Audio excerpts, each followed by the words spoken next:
Salut tout le monde et bienvenue au balado officiel avant-match des Alouettes de Montréal. Mon nom est Joey Alfieri. Je suis en compagnie de mon co-animateur, M. Sam Boulay-Quémart. Mon Sam, comment ça va?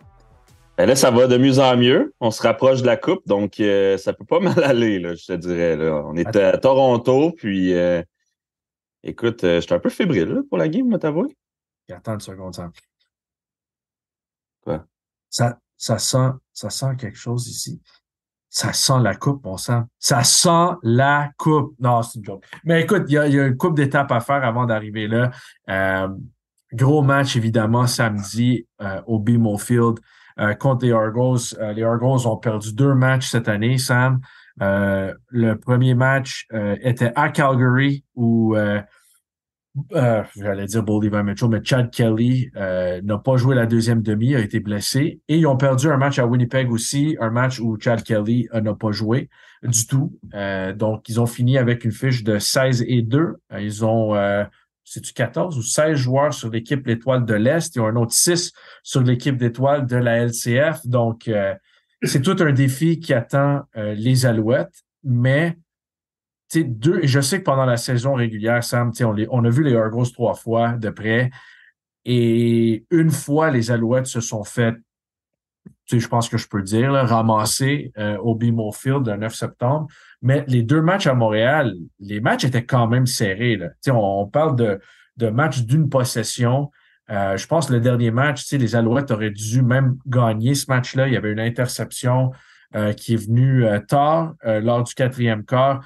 Le premier affrontement, je pense que les Alouettes ont perdu par 7 au mois de juillet. Mais Toronto avait une semaine de congé avant ce match-là. Montréal jouait dimanche soir à Vancouver. Ils sont venus pour jouer à Montréal le vendredi.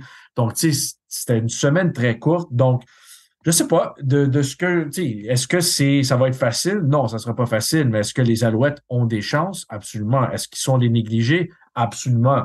Mais c'est un club, à mon avis, et c'est facile pour moi de dire ça parce que c'est pas moi qui joue sur le terrain, mais je pense que Toronto est une équipe qui est battable. Ben, c'est sûr. C'est sûr qu'ils sont battables. C'est juste que tu dis négligé, mais toutes les équipes sont négligées face à Toronto, là, tu sais. Faut pas se compter de menterie. Puis, tu sais, à un moment donné, tu dis que ça a été le 9 septembre la dernière contre eux, Non, effectivement. non, non, c'était le 15 septembre. Le 9 septembre, c'était à Toronto. Ouais, c'est ça. C'était une série aller-retour contre les Argonauts. Ben là, c'est ça, à Toronto, c'était 39-10. Là, c'était après ça, la semaine d'après, on a perdu 23-20 par 3 points. Ouais. Et ça date de 2 mois, là. Ça Mais fait les choses ont longtemps, là. Les changé, choses là. ont changé, là. C'est ça, là, que Pas j'essaie mal. de dire, là. C'est que on a progressé. La ligne offensive a progressé. La ligne défensive tout le monde a progressé là, à leur position. Puis dans l'ensemble, je pense que la cohésion est de meilleur à meilleur. Là, tu sais, je veux dire, en plus, 6 victoires de suite. On rentre dans les éliminatoires avec du momentum, ce que les joueurs et les coachs ont répété, à quel point c'était important de rentrer dans les éliminatoires avec le tempo, le rythme, le momentum. Puis là, bon, c'est David contre Goliath, on pourrait dire. Là. Est-ce que les médias donnent des chances aux Alouettes? Tu sais, techniquement, tu regardes les fiches, tu regardes les pointages, ben, tu dis automatiquement, OK, non, mais j'ai l'impression que dans le vestiaire, personne vraiment regarde ça. Tu sais, je pense qu'ils voient ça plus comme du bruit extérieur. Puis les gars sont confiants en leurs moyens, puis ils ont étudié, ils ont épluché les Argonauts, puis avec la confiance, la cohésion qui s'est améliorée, la chimie, je pense qu'on va avoir droit à un match serré, moi, je dirais. Là. Je sais pas C'est ce que t'en drôle. penses, là. Oui, non, 100%, je suis d'accord avec toi. Mais c'est juste drôle, parce que la semaine passée, avec les médias, dans les médias traditionnels, les experts à TV, tout ça, tout le monde disait la même chose avant l'affrontement contre les Tiger Cats. C'était ouais, mais tu sais, gagner 4 matchs de suite contre une équipe, là, c'est pas évident. Et là, tout d'un coup, cette semaine, c'est comme oh non, mais les Argos, c'est une machine. Ça va être tough pour les Alouettes de gagner. C'est sûr que ça va être difficile. Mais les Alouettes sont passés près une couple de fois. Euh, c'est sûr que depuis le début de la semaine, là, depuis la victoire de samedi passé, j'essaie de trouver des points positifs tomber dans la faveur des Alouettes. Il y a une chose que j'ai remarqué, ce que j'ai trouvé quand même intéressant, Sam, c'est que les Argos ont eu leurs 3 semaines de congé de bonne heure. OK? Donc, Ouais. eux autres aussi, ils sont différents.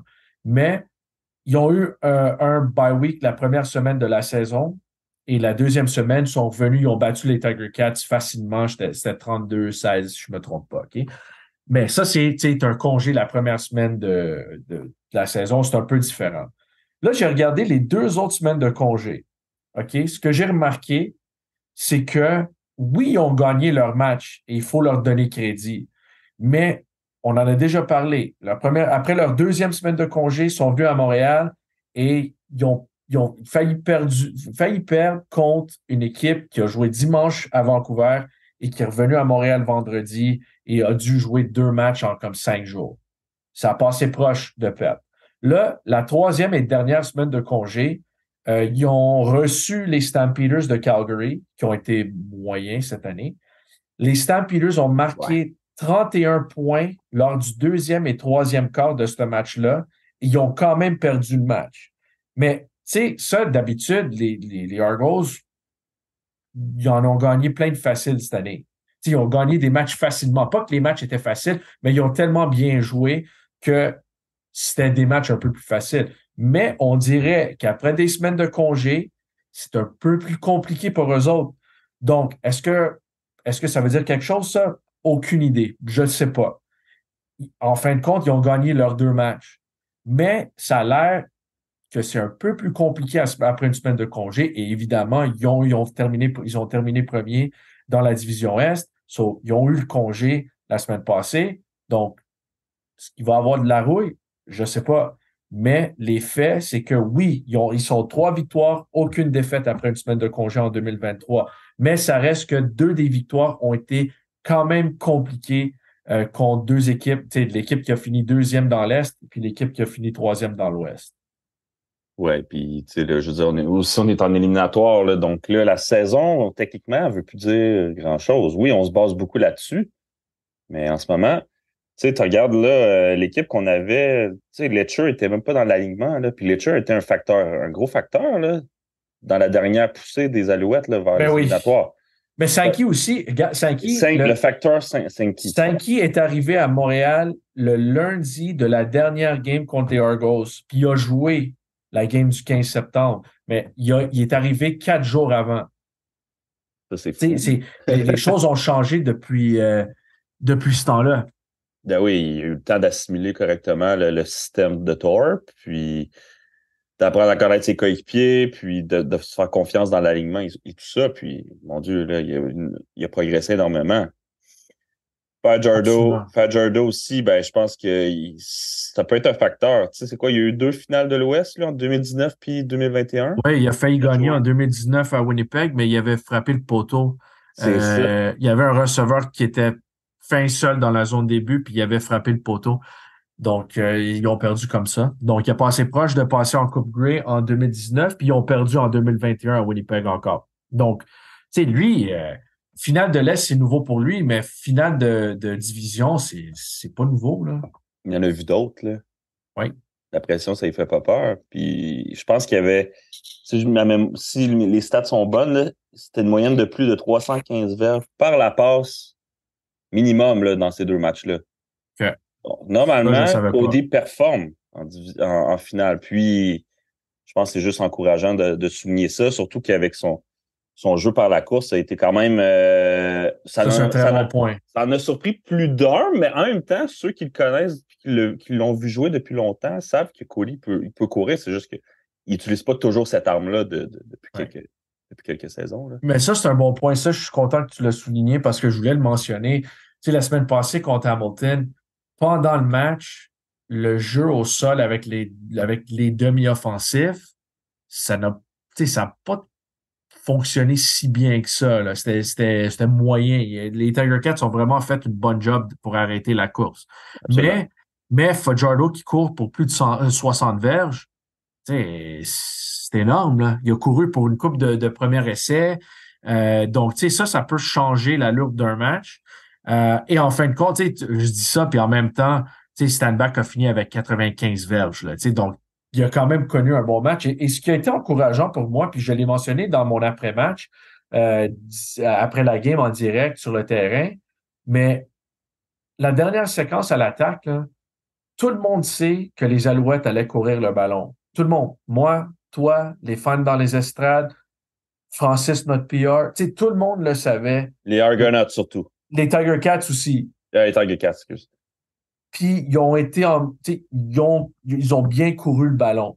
Ils ont été capables de courir le ballon et c'est eux autres qui ont mis le genou au sol. C'est pas la défensive qui est venue à la rescousse en fin de match sur la dernière séquence des Tiger Cats. C'est vraiment l'attaque qui a mis fin à ce match-là. Et ça, c'est très encourageant. Ben, moi, ce qui m'encourage aussi, puis je suis capable de voir Stanback à quoi, 2-3 minutes de la fin du match, faire des courses de 20 et 30 verges. Ouais. OK, il y a encore du jus, là. Le gars, il se fait Oui, pas hein. pocher depuis tantôt, il se fait frapper, il continue, il brise les plaqués, puis mon Dieu, il court encore des immenses courses. Il vient vraiment, là, il vient clouer le dernier clou dans le cercueil, comme on dit. Absolument. Puis Oui, défensivement, ben, t'as des gars ben, c'est comme ça. Marc-Antoine Dequoy qui ont fermé la clôture, on s'entend, là. Ils ont fermé le stade, là. Tout le monde était les bras dans les airs, puis Marc-Antoine qui effectuait l'interception. Tu sais, c'est ça, c'est des gros jeux à des gros moments. Et c'est ce qu'on veut s'attendre à Toronto, là. Mais Puis, ça va le prendre. Ça va prendre ça parce que on prendra pas le si choix. tu regardes les revirements provoqués, ces deux équipes-là sont premier et deuxième. Les Argos étaient premiers, les Alouettes ont fini deuxième. Puis celui qui gagne la bataille des revirements va sûrement ou presque sûrement gagner ce match-là. Je pense que c'est assez clair. Euh, pour moi, il y a une couple de choses défensivement. À part les revirements, il y a d'autres choses que je regarde. Puis je l'ai lu partout, là, dans le Journal de Montréal, sur RDS, c'est écrit partout. Donc, c'est écrit dans mes notes d'avant-match sur le site des Alouettes. Mais moi, ce qui est le plus important, c'est d'arrêter la course de l'autre bord. Et c'est juste ça, en début de match, je trouve, la semaine passée, je veux pas dire que c'était pénible, parce que c'était pas pénible, mais les Tiger Cats ont quand même bien couru le ballon. Donc, cette semaine, il va falloir à tout prix freiner AJ Wallet puis Andrew Harris. T'as pas le choix. Il faut que tu enlèves le jeu au sol. Si tu regardes les trois affrontements contre les Alouettes cette année, Wallet a fini avec 95 verges, 105 verges et 53 verges, mais ça, c'était sur 10 courses. Donc, tu sais, c'est quand même une moyenne de 5,3 verges par course. Donc, tu sais, c'est quand même assez impressionnant. Euh, il faut absolument freiner la course. Il faut, je sais que Chad Kelly sera peut-être nommé le MOP cette année de la Ligue, mais à mon avis, tu as des meilleures chances de gagner ce match-là si tu es capable d'arrêter le jeu au sol des Argonauts de Toronto. Ouais, mais là, c'est ça, le jeu au sol de Kelly aussi. Ce Oui, gars-là, il mais peut te faire mal oui, quand même. il peut, mais il court un peu moins. C'est pas ça qui va te battre. Non, ça, c'est sûr. Ça va être c'est parce que tu as vu aussi, je trouve, au dernier match, on a commencé à arrêter le jeu au sol d'une meilleure façon vers plus le match progressait. Oui, 100%. Mais avec un gars comme Ouellet, je sais pas si c'est une bonne idée, tu sais, de faire ça. Tu sais. Tu veux pas que le gars prenne son rythme en début de match puis qu'il te lance des courses de diverges et plus, là. Ce gars-là, après ça, il va être dur à arrêter, puis le match va avancer, j'ai l'impression, parce qu'il. C'est quoi, lui, j'ai lu ça quelque part, je pense que c'est une moyenne de 4 verges après le premier Contact. contact. Mais c'est énorme, là. Ouais, c'est Ah. Sankey qui avait mentionné ça, qui avait dit ça en entrevue cette semaine. Tu sais, il est tough à arrêter parce qu'il est pas grand, mais il est costaud, il est fort. Puis s'il commence à bouger ses pieds, puis là, il prend tu sais, ça commence à rouler un peu. Tu sais, il est tough à arrêter. Il est un peu plus petit que Stanback, mais tu sais, il est aussi puissant, je te dirais. Donc lui, il faut vraiment qu'on l'arrête, qu'on le freine comme derrière la ligne de mêlée. Il faut plaquer vers le bas. Si tu essaies de plaquer en haut, ça va être compliqué. Mais tu sais, c'est un bon joueur, là, tu sais, mais c'est un gars qui tu peux arrêter. Tu peux arrêter. Mais ils ont des bons receveurs aussi. Donc, tu sais, défensivement, il faut jouer comme ils ont joué toute l'année. Tu sais, puis on a vu les Alouettes sont capables de dominer en défensive cette saison. Donc, ça prend un effort comme ça. Et là, ce que tu n'avais pas lors des deux derniers affrontements contre Toronto, c'est la profondeur. euh, c'est la profondeur euh, au poste de secondaire intérieur. Je dirais ça comme ça. Parce que tu sais, Avery Williams était Ouais. blessé à Toronto. Darnell Sankey arrivait une couple de journées après. Mais tu sais, là, tu as de la profondeur. C'est pas que Chagnon et Autry sont pas bons, mais c'est juste que là, tu as vraiment des gros joueurs d'expérience qui sont là. Donc, ça devrait t'aider à freiner la course, à arrêter la course. Ben, c'est sûr. Est-ce que c'est comme le duel que tu regarderais, toi? Absolument. Ah ouais, les linebackers, 100%. les Les secondaires contre. linebackers, les secondaires, puis tu sais, la ligne défensive aussi, là, tu as vu plein de fois la semaine passée, lors de la deuxième mi-temps, des fois c'est Uguak, des fois c'est Sewell, des fois c'est Mustafa Johnson, mais il faut boucher des trous tu sais, sur la ligne d'engagement. Là, t'as pas le choix de boucher des trous, sinon tu vas avoir de la misère. Tu veux pas que tes secondaires tu veux pas qu'il arrive au deuxième niveau. S'il traverse la ligne défensive puis les secondaires, là, ça devient compliqué pour tes demi-défensifs, qui sont d'habitude sont un peu plus petits, de freiner ton demi-offensif. Donc, tu sais, je Ouais. pense que ça peut se faire. Là, les Alouettes, ils ont le personnel, ils ont les joueurs en défensive pour freiner la course, mais il faut être parfait de ce côté-là. Tu sais, Chad Kelly, c'est un bon corps, mais il faut que l'attaque de Toronto devienne prévisible. Comme il faut savoir que, OK, le jeu au sol ne fonctionne pas, ils vont passer le ballon, ils vont lancer le ballon. Ouais, ça va être toute une joute, mon ami. Je te dis une année, puis je sais que ça va évoquer quelque chose. 1989. Ouais. Ouais. À quoi tu penses? Mais justement, écoute, c'est l'année que je suis né, donc j'ai pas écouté le match en direct, mais c'est une des plus grosses négligées de l'histoire de la Ligue qui ont gagné ce match-là. As-tu plus d'infos sur ça? C'était quoi? C'était Sask Toronto? C'était du Sask Toronto? Saskatchewan contre Edmonton. Edmonton, excuse. Avait Oui, une fiche Edmonton, de excuse. Edmonton avait une fiche de 16 victoires et de 2 défaites, comme Ouais, celle des Argonauts cette année. Puis Saskatchewan était 9-9, fait que, il jouait pour ouais, 500. ouais. Donc là, on s'entend que Saskatchewan était vu comme Méga négligé. la petite boucherie, là. On s'entend. Ouais. Tout le monde. C'est drôle parce que c'est drôle que tu mentionnes ça parce que j'ai eu une conversation après la game avec un de mes grands chums qui s'appelle AJ Jakubek. C'est le descripteur des matchs du Rouge et Noir à la radio, à TSN Radio.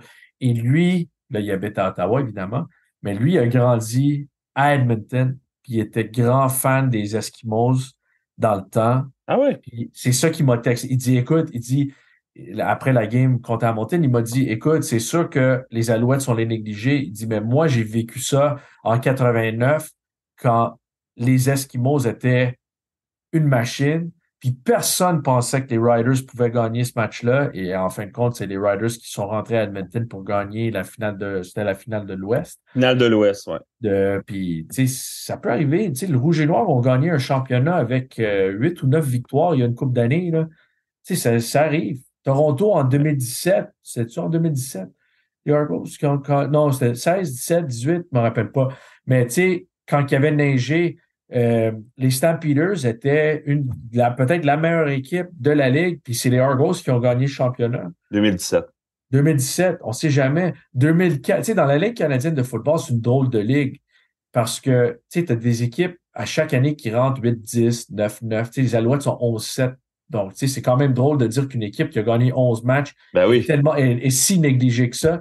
Mais, tu sais, en 2004, je m'en rappelle, j'étais un petit gars au stade olympique, les Alouettes étaient une machine. Anthony Calvillo avait passé pour 6 000 verges. Il y avait 4 joueurs avec au moins 1 000 verges. Tu avais Sylvain Girard qui était dans les 7 ou 800. Tu es passé proche d'en avoir 5 receveurs à 1 000 verges. Tout d'un coup, tu arrives dans la finale de l'Est. Anthony Calvillo se blesse. Ted White rentre. Rien fonctionne pour l'attaque des Alouettes. Les Argos s'en vont en finale de la Coupe Grey, puis ils sont négligés contre les Lions de la Colombie-Britannique. Puis ils ont battu les Lions à Ottawa pour gagner la Coupe Grey. Il n'y a personne cette année-là qui pensait que les Argonauts allaient gagner le championnat. Il n'y a personne qui pensait que les Argonauts allaient venir au stade olympique puis battre les Alouettes. Mais tu sais, t'as un joueur qui se blesse. On sait jamais. Tu sais, Chad Kelly pourrait Ah, se blesser. Tu sais jamais l'allure d'un match peut changer en un moment, en un clin d'œil. Puis, écoute, tu l'as mentionné, 89. Je t'ai mentionné, tu sais, il y a une couple d'autres exemples. Donc, je suis content que tu t'amènes ce point-là. ben, en plus, c'est ça. Qu'est-ce qu'ils ont fait après ça, Saskatchewan? Ben, ils sont allés en Coupe Grey, puis ils ont gagné la Coupe Grey. Ils ont gagné la Coupe Grey, oui. C'était-tu contre Toronto, ça? En Euh, 89? non, c'était. Attends, non, c'était pas contre Toronto, ça, c'était. Non, je pense que c'était à Toronto, ça se peut-tu? Je vois le clip, là, Ouais, c'est. c'était à Toronto, puis OK. c'est. Non, non, c'est. C'était contre Hamilton, mais c'était à Toronto. C'est pour ça que je me suis mêlé avant, j'ai dit Toronto. Mais c'est parce que la Coupe Grey était à Toronto. Puis encore une fois, les Tiger Cats avaient une fiche de 12-6, les Rough Riders avaient une fiche de 9-9, puis ils ont gagné 43-40 C'est sur le ça. placement en fin de match. Donc, tu sais, puis en plus, Sam, ça, c'était le 26 novembre 89. Une semaine d'après, j'étais né. So, tu sais, c'était vraiment une grosse semaine au Canada, là, cette semaine-là. Alors, c'est une semaine mémorable. On va s'en souvenir toute notre vie. Je pense que les gens en parlent encore. Là, tu sais. Après la Coupe Grey, c'est quoi qu'il y a eu? Ben, Que je suis né, ouais. la naissance de Joey Alfieri, Exact. Joseph. Exactement. Donc, c'est ça. Écoute, c'est sûr, moi, je dispute pas le fait que les Argonauts sont les favoris. Je te dirais même qu'ils devraient gagner ce match-là. Mais des fois, quand tu joues sans pression, puis la pression est sur tu sais, l'équipe qui a une fiche de 16-2, parce que tout d'un coup, tu sais, tu peux gagner 18 games dans une année. Et si tu n'arrives pas à gagner la Coupe Grey, il n'y a personne qui va s'en souvenir de ça. Donc tu sais, c'est comme les Eskimos de 89. Tu sais, ils ont gagné 16 matchs. OK, félicitations. Puis tu gagné la Coupe Grey? Non, OK, on s'en fout. Donc C'est tu vrai sais, pareil. Hein? la pression est sur les épaules de Toronto. C'est clair, net et précis. Tout le monde avait choisi les Alouettes. Et tous les experts ont dit que les Alouettes allaient finir en dernière position dans le sous-sol de l'Est avant le début de la saison. Tout le monde pensait qu'Ottawa était meilleur, Hamilton était meilleur. C'est drôle parce que le monde n'était pas sûr de Toronto avec Chad Kelly comme carrière partant. Puis là, c'est Argonauts Alouette en finale de l'Est, mon Sam. Donc, mais c'est sûr que samedi à 15 heures, tout peut se passer. Et, tu sais, ça peut se passer de plein de façons différentes. On peut faire le nombre de prédictions qu'on veut. C'est sur le terrain que ça va jouer. Ça va être après le quatrième quart, après le sifflet, qu'on va se dire OK, wow, c'est ça qui s'est passé. Oui. Mais il faut quand même faire nos prédictions audacieuses. Oui, OK. Tu veux-tu y aller? Tu veux-tu que j'y aille? Ben, moi, je vais y aller avec. On n'aura pas le même, je pense. Ah non?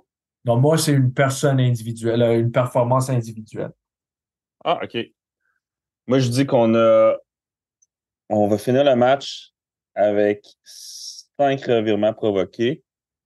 OK, d'abord, moi, je fais mes valises, là, je m'en vais à Ah, Hamilton, là. et là-dedans, il y a un touché là, défensif OK. de Darnell Sankey. OK. OK. Ouais. Puis, on a un touché sur un retour de beauté Ouais. de dégagement de James Letcher Jr. OK.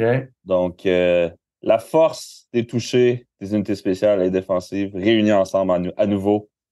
Donc, ça, c'est ma prédiction. Fait que les deux vont Mais se passer. écoute, c'est deux équipes qui sont vraiment bien balancées et deux équipes qui sont très fortes sur les unités spéciales. Puis ça peut être la différence. On n'en a pas parlé, là. Mais Javon Leake d'un bord, c'est un très bon retourneur très explosif des Argos. Puis James Letcher avec les Alouettes. Écoute, là, c'est deux gars qui peuvent changer l'allure d'un match. Tu sais, Ah oui, donc, absolument. absolument. OK. Mais Ouais, vas-y. j'aime nos chances de contenir Leak. Parfait. Notre couverture là, sur les retourneurs de beauté a été Quand même quand même fort. forte cette année. Là. Oui, absolument. Puis toi? OK. Donc, moi, j'ai trouvé ma prédiction, c'est pas mal par hasard. J'étais dans le vestiaire cette semaine. J'avais besoin de faire quelque chose. Il fallait que je parle à un joueur. Puis là, je passe par le casier de Tyson Philpott. OK. OK? Puis il est en train de regarder. Il ouvre une boîte, puis il y a des crampons, il y a ses cleats là, dedans. OK? Hein? Que c'est souliers, là. C'est pour jouer au football. C'est cleats. OK? C'est crampons. Ouais, ouais, OK, ouais. t'as compris? OK. C'est souliers de foot. De Exact. footballeur, c'est Spike. Moi, j'ai passé en avant de lui, j'ai dit, hey, Tyson, tu sais, finale de l'Est l'an passé, c'était toi le meneur pour les verges sur réception. Il y en avait 127. Il avait capté un touché aussi. Puis il avait capté le two-point conversion. Ouais, c'était un vrai gros match. Converti de 2 points. OK? Puis, anyway, il y avait plus de verges que Winicky, que Lewis, que c'était lui le meneur chez les Alouettes. Donc, il me dit oui. Il dit ces souliers que j'ai dans les mains présentement, je les ai portés pour ce match-là, la finale de l'Est 2022. Puis, je les ai pas remis depuis. Il dit, puis je OK. vais les mettre samedi après-midi au BMO Field. OK, il les a même pas mis pour Il les a Hamilton. pas remis, là. Il les a pas remis. Il les a pas remis. J'imagine que c'est des souliers pour gazon. OK, il les a pas Ouais. remis depuis 2022. So, moi, je pense qu'avec ses souliers, moi, je pense que Tyson Philpott va finir le match avec 200 verges sur réception, puis 2 touchés. Mais ça va être plus de 200 verges sur réception pour Tyson Philpott. Moi, je m'attends à une grosse performance de Philpott. Je m'attends aussi à une grosse performance d'Austin Mack parce que Sam, la dernière fois qu'on était à Toronto, il s'est fait expulser du match lors du premier quart. Puis ça peut pas arriver C'est vrai. encore. Donc, moi, je Ouais. m'attends à des grosses performances des receveurs, mais je pense que Philpott, il a démontré que la pression des playoffs, lui, il s'en fout de ça pas mal. Puis je pense qu'il y a ses vieux crampons, ses souliers de foot. Moi, je pense que ça va être une performance de 200 verges. Performance incroyable de Tyson Philpott samedi. Ben, il faut pas oublier les joueurs dans l'ombre, hein, aussi. Tyler Sneak, Jay Carty, Hey, Jake qui Hardy. revient d'un immense match, là. Ouais. Donc, je pense que James Stock a eu un gros match aussi. Ouais. On a vraiment une équipe complète avec des gars qui ressortent à chaque match. De la profondeur, on en parlait depuis le début de l'année.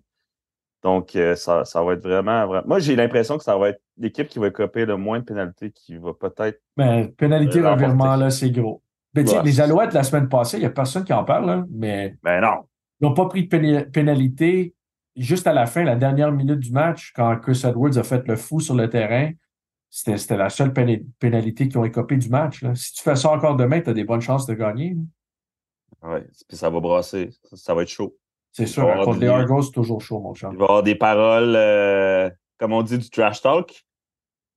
Oui, en bon français, on dit En bon ça. français, On dit du trash talk, exactement.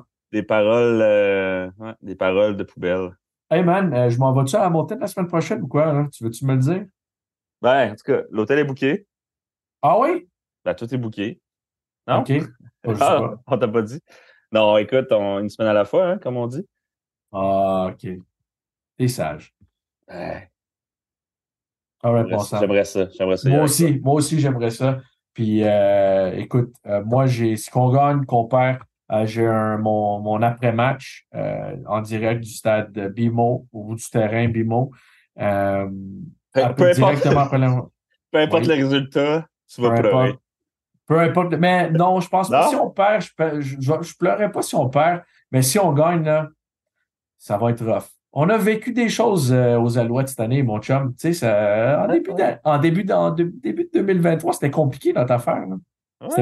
C'était pas de ta faute, c'était pas de ma faute, mais c'était compliqué. On a vécu des challenges. Absolument. Les personnes qui nous voyaient en finale de l'Est, je pense. Il y a personne qui nous voyait en playoff, mon chum. Ouais, exactement. À Tout a moi, été tu sais, dit. à part ceux qui travaillent, qui travaillaient dans le bureau, qui sont dans le building. À part de ça, il n'y avait pas grand monde qui pourrait penser que les Alouettes allaient rentrer en finale de la Coupe Grey, là. Non, effectivement.